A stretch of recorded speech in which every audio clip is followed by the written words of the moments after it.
Bill's on the phone with us this morning ahead of the big show coming up tomorrow night at the Independence County Fair. Bill, that record right there and an LP of Marty Robbins' Gunfighter Ballads and Trail Songs were two of the records I remember being around my house as a kid. That was your first number one with Mama Sing a Song, wasn't it?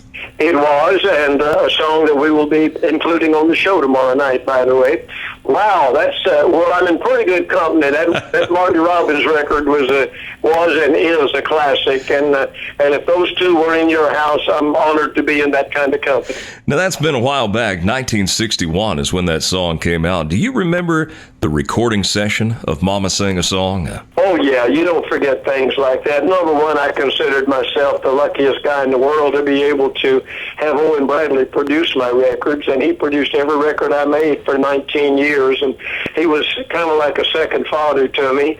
I'm sure I was the son. He'd like to have taken me out behind the woodshed and whipped me a few times, I'm sure, but it was just, I knew I was in the presence of a master when I was in that studio with Owen, and when he really liked a song and he really believed in it, he would work so hard to make sure it came off right. Mama Sang a Song, for example, was a very intricate arrangement, and it took a guy like Owen Bradley to piece it all together and make it work and time out. And the same when I recorded Still to follow Mama Sang a Song with. And most of my records down through the years, he was very involved in. And again, it was such a joy to work with him. And now to look back on those years and to realize that we created some pretty special music. What do you miss most about the recording studio process these days? Recording live, having the band right there with you, and you sing your vocal live while the band plays.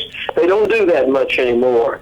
And I really miss that, because I think you get a certain feeling when you're in the room with that band that you don't get when you're just listening to that band through a set of earphones or something. Just being there in the room with them, seeing the expressions on their faces, just having it all there together is something that I miss. And I know the way it comes off, it sounds like we're all in the room together, but so many times we're really not. Going back over the years, you're a singer, you're a songwriter, television host, television producer.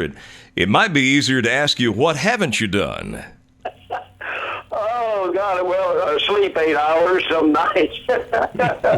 No, I've been very blessed, Chad. I really have. To have had a wide and varied career. I've enjoyed every aspect of it. People ask me a lot of times, had you rather write a song or sing one?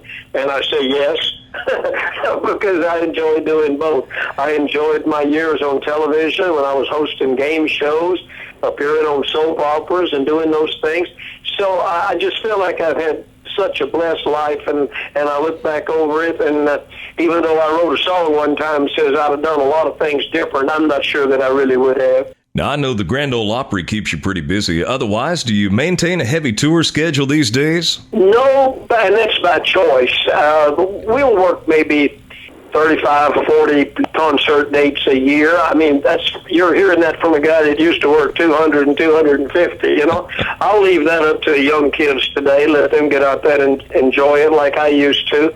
But I'm involved in a lot of other things with my songwriting, and, you know, as you get a little bit older, you kind of want to spend a little more time with your family and doing some things that you just enjoy doing. So I still play at the Grand Ole Opry about 5 or 6 times a month. Work those 35 or 40 days on the road, try to write some songs now and then, and I've got a new book out. It took me a good bit of my time to write the new book and put it out and record the audio book, so I find a way to stay busy. I don't sit around twiddling my thumbs very much. Talking about family, do you mind if I ask how your grandson Gabe is doing? Well, that's awfully nice of you to ask. Thank you. Gabe is 12 years old. He's been battling a very rare form of cancer ever since he was 6 years old. He has been through more medical procedures and operations and things that anybody should ever have to go through in a lifetime.